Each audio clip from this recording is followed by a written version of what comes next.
Well, we have a big leak in the Galaxie. You know, I knew this day was gonna come, but it actually came and never went, and I ignored it. And I've been cleaning under here drastically. I let it sit for a few days. If you look closely, you can see we got a big transmission leak, not where I want it to be. And this is the amount of fluid. That's about 2.5 feet long. That's the amount of fluid that has poured out in less than a week. So dumping fluid. I think I paid $150 something for 14 quarts like 3 years ago. So I don't want to be just dumping this fluid out. I'm gonna get you up under here and we're gonna take a look. As you can see, we got black tailpipe, black right here, nice and clean. This is black all up in here. And then, like I said, I've sprayed a lot of this down. But, oh, by the way, that's what $2,500 of exhaust looks like. Big drop down right there. We gotta love that. But we'll get up under here. Oh, there went my lot. So this is a little bit of fuel that's leaking off of an improperly sized fitting on my mechanical fuel pump. No big deal, I know that. This is my transmission fluid. Come on up to the C6. And originally I was thinking I had a pan leak, and which I've taken this whole transmission out, went through it, new tail shaft seal, and new pan gasket. I also did the front end. I did some side gaskets on it, various things. But as you can see, we've got it leaking right here, which is not where I wanted it. This comes out to be, it looks like the front pump seal. So originally, when I got this transmission out for like the 10th time, I ended up putting a seal up in here that was not correct. Couldn't find the right part. And this is an FEC6. So I was having some issues because I'm not a transmission expert. But I ended up finding a seal that worked. Got in there, lubed it all up, threw her in there, no big deal. And then I started losing fluid, and I started feeling my shifting changing. And that's whenever I realized I was losing a lot of fluid. So this exhaust is not even 6 months old, and that's a lot of black right there. And I went back up in here. I started throwing in some RTV on there just to try to patch the problem. I knew I was gonna have to pull this back out. I was just dreading it. But I can get it out. I asked the exhaust shop to kick these out straight so I could drop this transmission without having to remove these collectors. And they did not do that. So these are kicked down. They could have been a little bit better, but I understand that, you know, this is moving in here, causing some issues, so it makes sense. Same on this side, just got this archaic steering set up. So that's what we've got going on. I believe I can get this thing out without pulling the exhaust. It's gonna be a tight fit right in here. I really don't want to have to pull the exhaust. I just don't even want to fight with it because the bolts they threw in here on the collectors appear to be stretched and they are curved like that. It's just gonna be a headache and a half. And I can get this bracket out, no problem. Get it out, you know, undo everything, set her down. I'll use the lift to bring it back up. Should be okay. I might have to come back with the transmission quite a bit just to get that bell housing away from those collectors, and then it should be able to drop down, no issue. But that's what we've got going on. I also noticed, and this is the whole thing, as I'm sitting here letting this engine sit, and I want to watch where the fluids are leaking. So you see I've got some dark right here, appears to be motor oil, and that would be my rear main. Rear main and the front seal on this transmission are the issues. That's where everything's coming from. That's why I've got the inspection cover off. And yeah, that's what we've got. So my thought is pull this transmission, change both of those. I can actually do the rear main just by dropping this pan down. Hopefully I do not have a lot of room in there. Hopefully I can get it down enough, pull it forward, and be able to pull that rear cap and just throw me a new seal in there. That would be amazing. If not, I'm gonna have to unbolt the motor and try to bring it up, and I might have to set some block under the motor mounts. But that comes into a nightmare of headache because I've got this new radiator up front. I have no clearance in the pulleys. I have a lot of issues going on up front just with clearance. So I really don't want to have to jack that motor up.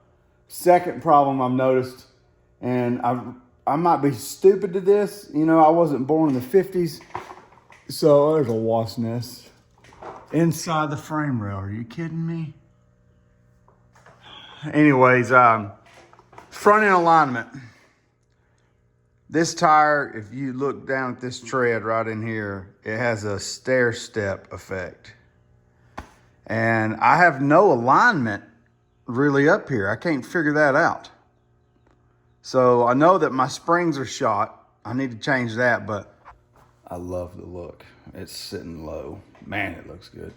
So that's something I need to handle. And the only thought is there's some alignment up in this upper ball joint right here. And then this lower one, but that looks like a disaster. You know, when I did this expensive disc brake conversion, the last thing I thought about was alignment and all that jazz. But you can see I have went through tread on this tire. Tread indicators are flattening out right there. So not good.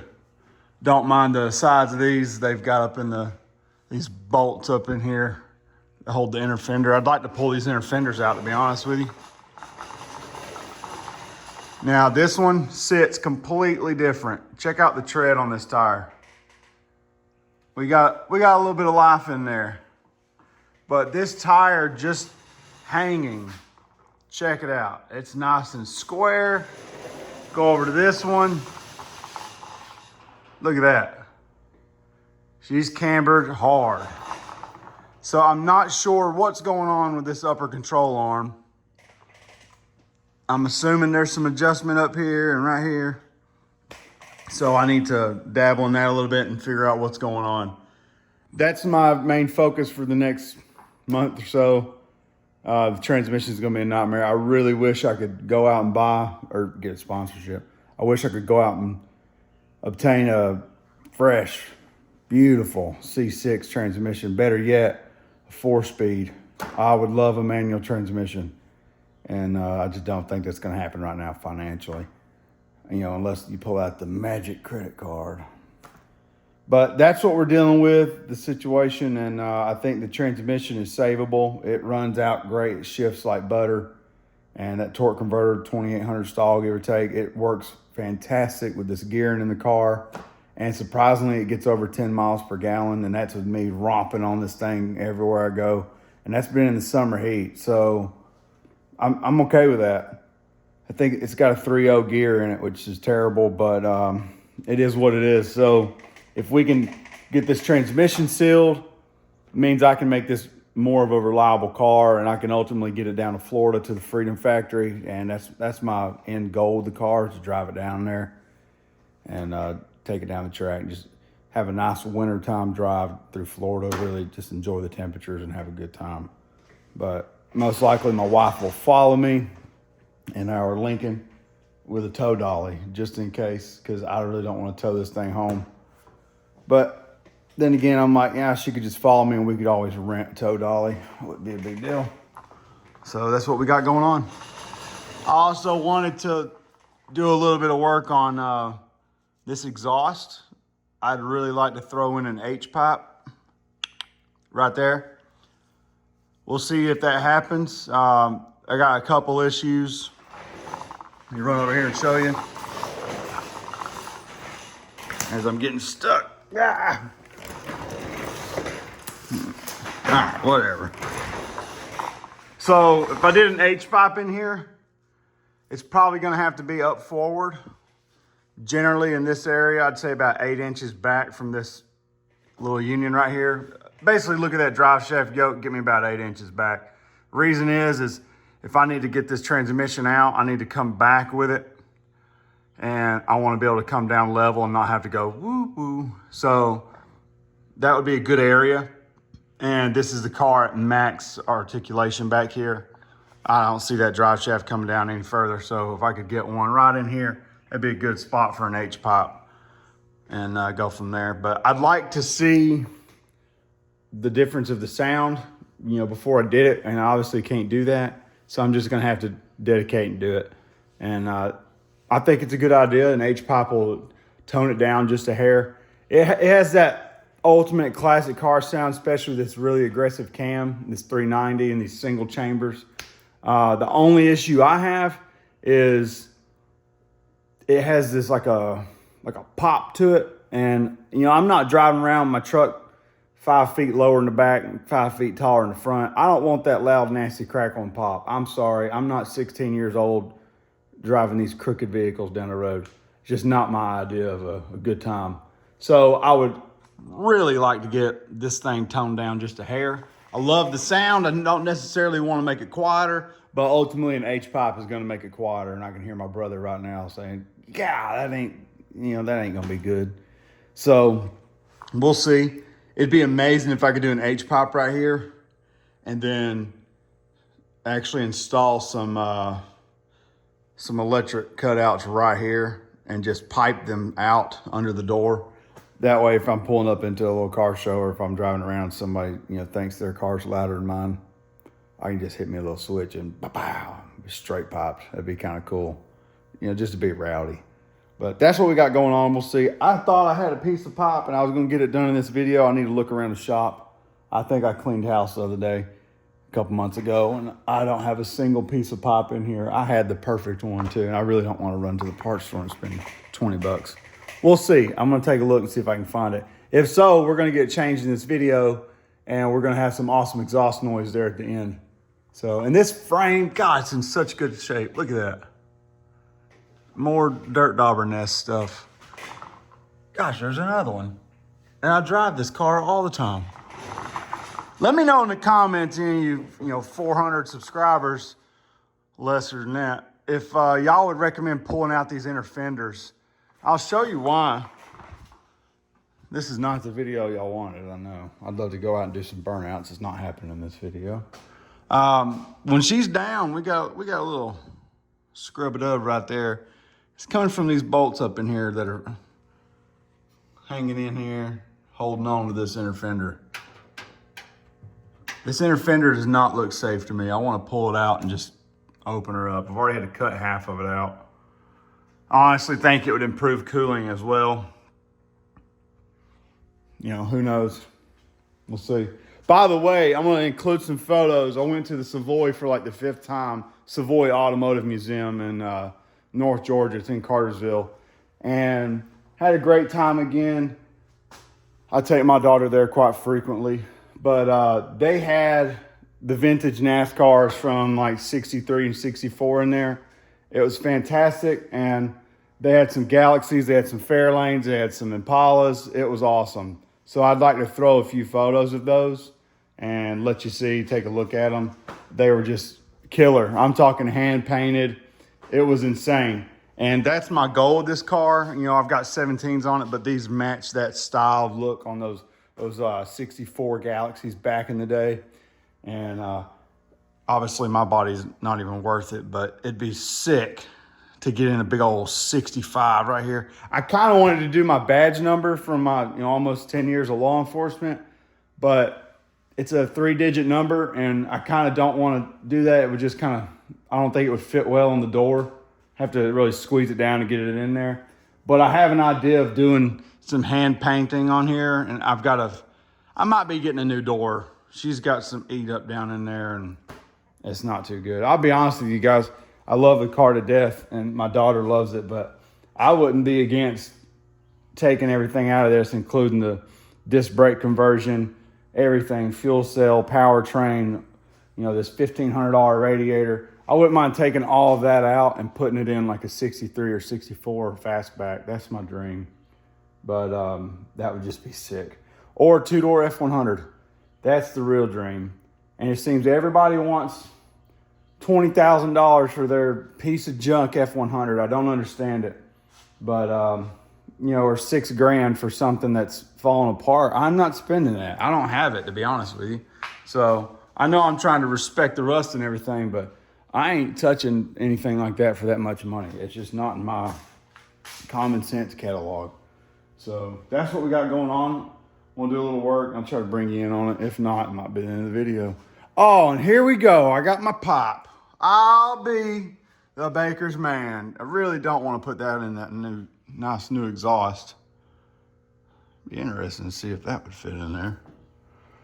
Those are like 1960, early 70s junk glass pack style things. It wasn't a glass pack. Somebody who's from that era is going to know what those are.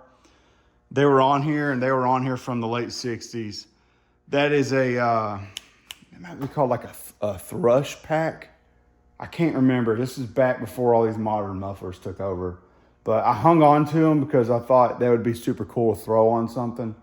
And they actually did sound really good. Nothing like a glass pack, nothing like a single chamber. It's a very unique sound. It wasn't even like a straight pipe. But yeah, that's what we got going on. And by the way, I have this air deflector. This came off of a 2018 or 19 F-150 with a FX4 package, and it was hanging down. And I thought this would be sick to mount right here up under that bumper as a front air, valence. But I wanted to get it in a position that it would actually sit, calm down there, sit below the radiator. So it wouldn't be on the bumper, and that would increase airflow up in here and, cooling capabilities. How do I already have damage up in there? That doesn't make sense. Probably a rock or something. But I would really like to do that and improve my cooling. But on the other side of it, if I brought it up forward, there's an acre and a half up here of cooling capabilities. This grill's fantastic. There's an opening right here. It's fine. But if I brought that valence in here, tapered it in, it would make this car look very low. And I would like that. By the way, I want to show you one other thing. I'm walking around with a limp, don't mind me. I jacked my knee up at work or my back or something. I can't figure it out. I had a back issue for a while, so. Oh gosh, check that out. I forgot all about that. That's that high quality $2,500 exhaust.